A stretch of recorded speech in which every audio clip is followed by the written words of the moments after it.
আসসালামু আলাইকুম ওয়া রাহমাতুল্লাহি ওয়া বারাকাতুহু। আলহামদুলিল্লাহি ওয়াহদা ওয়াসসালাতু ওয়াসসালামু আলা মান লা নাবিয়্যা বা'দা ওয়া আলা আলিহি ওয়া সাহবিহি ওয়া মান ওয়ালা।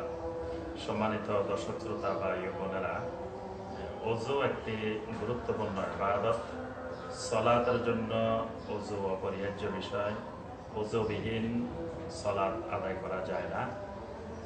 তো এবং ওযুর দ্বারা আরও কিছু ইবাদত ওযু ছাড়া করা যায় না, যেমন আল্লাহর ঘরের তাওয়াফ ওযুবিহীন করা যায় না। কোরআনে কারিমের কোনো নুসখা বা কপি মুসহাফ স্পর্শ করা যায় না ওযু ছাড়া। এ সকল ক্ষেত্রে ওযু বাধ্যতামূলক। তো এই জন্য আমাদেরকে সবসময় একজন মুমিনকে দৈনিক কয়েকবার ওযু করতে হয়। আর এমনিতেও ওযু করাটা ফজিলতের কাজ। উম্মতে মুহাম্মাদি সাল্লাল্লাহু আলাইহি সাল্লামের একটি গুরুত্বপূর্ণ বৈশিষ্ট্য, এদেরকে কিয়ামতের ময়দানে হুররাম মুহাজ্জালিন বলে সম্বোধন করা হবে, কারণ এদের ওযুর অঙ্গগুলো থেকে শুভ্রতা প্রকাশ পাবে। তো এরকম ওযু একটি গুরুত্বপূর্ণ ইবাদত। অনেক সময় আমরা সঠিকভাবে এই গুরুত্বপূর্ণ ইবাদতটি না জানার কারণে রাসূলুল্লাহ সাল্লাল্লাহু আলাইহি ওয়াসাল্লামের সুন্নত পদ্ধতিতে আমরা ওযু না করে ভুল করে থাকি। তো ওযুর পদ্ধতিটা আমাদেরকে সরাসরি জানা দরকার। তো এই জন্য আমরা আজকে দেখাবো আপনাদেরকে যে ওযুটা আমরা কিভাবে করব সুন্নত পদ্ধতিতে। আর ওযুর ব্যাপারে মাসআলা হলো যে ওযু দিয়ে একটু আগে বলছি যে তিনটি ইবাদত ওযুবিহীন করাই যাবে না। সালাত আদায় করা যাবে না, বাইতুল্লাহ তাওয়াফ করা যাবে না, তারপরে মুসহাফ স্পর্শ করা যাবে না। এইসব ক্ষেত্রে ওযু অপরিহার্য বিষয়। আবার গোসলের ক্ষেত্রে প্রথমে ওযু করাটা সুন্নত। আর বিভিন্ন সময় আরও বিভিন্ন ইবাদতের ক্ষেত্রে ওযু করাটা সুন্নত। ওযু একবার করার পরে ওযু ভঙ্গের কিছু কারণ আছে, ওই কারণগুলো ঘটলে ওযু ভেঙে যায়। তো সেই ওযু ভঙ্গের কারণগুলোর মধ্যে থেকে প্রস্রাব পায়খানার রাস্তা দিয়ে কোনো কিছু বের হইলে ওযু ভেঙে যায়, বেহুশ হয়ে গেলে ওযু ভেঙে যায়, তারপরে ঘুমিয়ে গেলে ওযু ভেঙে যায়।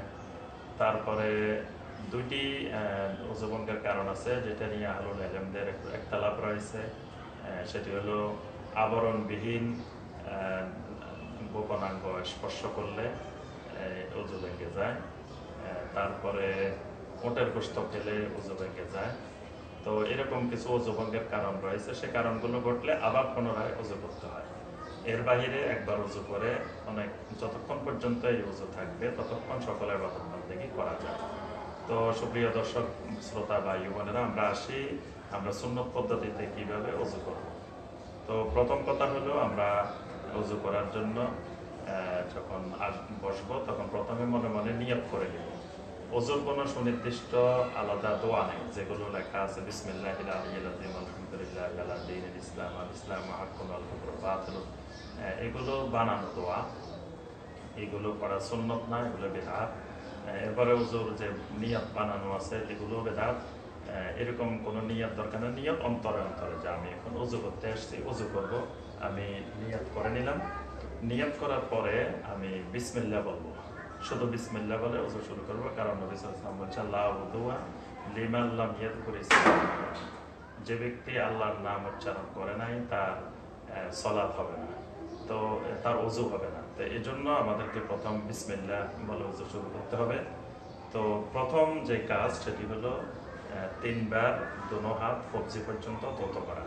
তো প্রথম ঘুম থেকে উঠলে বা অন্য কোনো সময় হাত সরাসরি পাত্রে প্রবেশ না করিয়ে সেখান থেকে আমরা একটু কাত করে এভাবে পানি নিয়ে নিব, নিয়ে দুই হাতকে কবজি পর্যন্ত ধুই।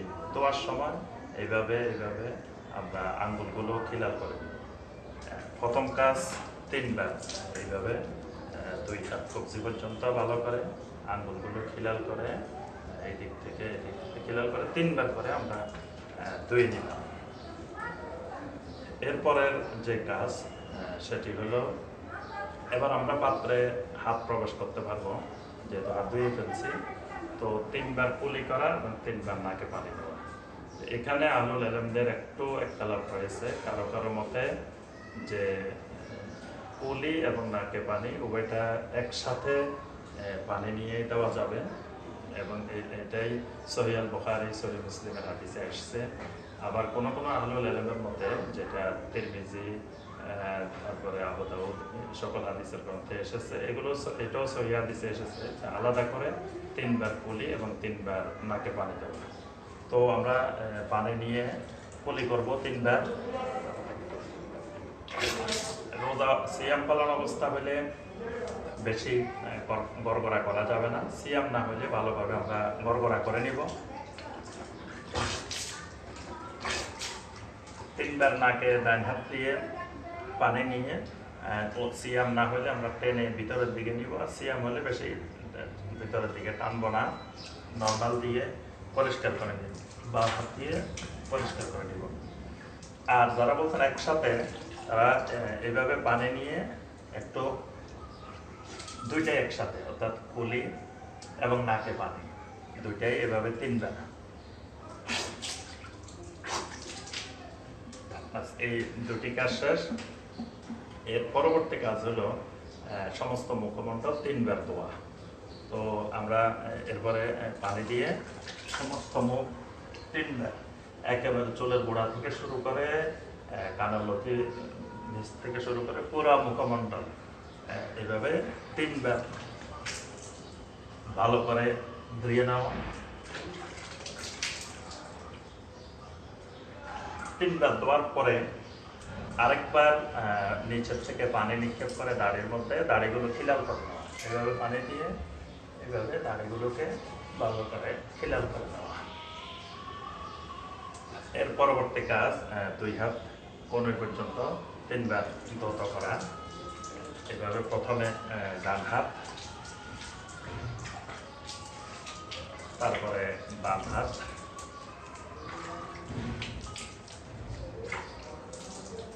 এর পরবর্তী কাজ সম্পূর্ণ মাথা মাসে করা। তো একবার পানি নিয়ে পুরা মাথাটা মাসে করা।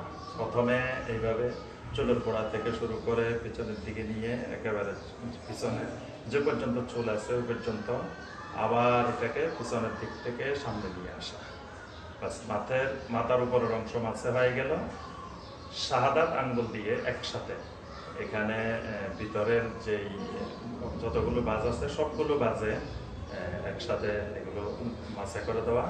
আর বৃদ্ধাঙ্গুলি দিয়ে কানের উপরে একসাথে কানের উপরে অংশকে মাসে করে দেওয়া। এখানে কোনো আলুল আলম বলছেন যে কান মাসে করার জন্য আলাদা পানি নেওয়া, তবে অধিকাংশ আলুল আলমদের মত হলো কান মাসে করার জন্য আলাদা পানি নেওয়া দরকার নেই। একবার পানি নিয়ে মাথা মাসে এবং কান মাসে করে দিবে। এর পরবর্তী কাজ আমাদের পা ধৌত করা। 2 পা একেবারে গোড়ালি পর্যন্ত সুন্দর করে ধোয়া। এখানে পাশাপাশি আমরা আঙ্গুলগুলো খিলাল করে দিব।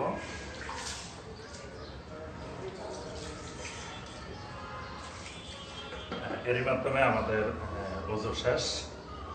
তো এরপরে আরেকটি সুন্নাহ আছে, সেটি হলো যে বাম হাতে একটু পানি নিয়ে, বাম হাতে সামান্য পানি, বেশি না, পানি নিয়ে যে লজ্জাস্থান বরাবর একটু ছিটা দেওয়া। এটা জিবরিল আলাইহিস সালাম নবী সাল্লাল্লাহু আলাইহি ওয়াসাল্লাম শিখিয়েছেন। বিশেষ করে কেউ ওযুর আগে যদি প্রস্রাব করে ওযু করতে আসেন, তাহলে এই কাজটা করবেন, এটা সুন্নাহ। এর দ্বারা যে প্রস্রাবের কিছু অংশ লেগেছে বা কিছু হয়েছে, এই সন্দেহগুলো পরিপূর্ণরূপে দূরীভূত হয়ে যায়। এরপরে কয়েকটি দোয়া আছে ওযুর পরে, এই দোয়াগুলো পড়া সুন্নাহ। আশহাদু আল্লা ইলাহা ইল্লাল্লাহু ওয়াহদাহু লা শারীকা লাহু ওয়া আশহাদু আন্না মুহাম্মাদান আবদুহু ওয়া রাসূলুহু। আল্লাহুম্মা জাআলনি মিনাত তাওয়াবিন ওয়া জাআলনি মিনাল মুতাতাহহিরিন। সুবহানাকা আল্লাহুম্মা ওয়া বিহামদিকা আশহাদু আল্লা ইলাহা ইল্লা আনতা আস্তাগফিরুকা ওয়া আতুবু ইলাইক। এই 3টি দোয়ার ফজিলতে হাদিসে বর্ণিত আছে। তো আশহাদু আল্লা ইলাহা ইল্লাল্লাহু ওয়াহদাহু লা শারীকা লাহু ওয়া আশহাদু আন্না মুহাম্মাদান আবদুহু ওয়া রাসূলুহু, এটি পড়লে আল্লাহ রাসূল সাল্লাল্লাহু আলাইহি ওয়াসাল্লাম বলেন যে জান্নাতের সবগুলো দরজা তার জন্য খুলে যায়। সুবহানাল্লাহ। এরপরে ওযুর সাথে সম্পৃক্ত 2 রাকাত সালাত আছে, তাহিয়াতুল ওযু। সম্ভব হলে ওই 2 রাকাত তাহিয়াতুল ওযু আদায় করা। আল্লাহ রাব্বুল আলামিন আমাদের সবাইকে নবী সাল্লাল্লাহু আলাইহি ওয়াসাল্লামের ওযুর মতো সুন্নতের আলোকে পরিপূর্ণ ইসবাহুল ওযু, পরিপূর্ণ ওযু করার তৌফিক দান করুন। আমিন ইয়া রাব্বাল আলামিন। আসসালামু আলাইকুম ওয়া রাহমাতুল্লাহি ওয়া বারাকাতুহু।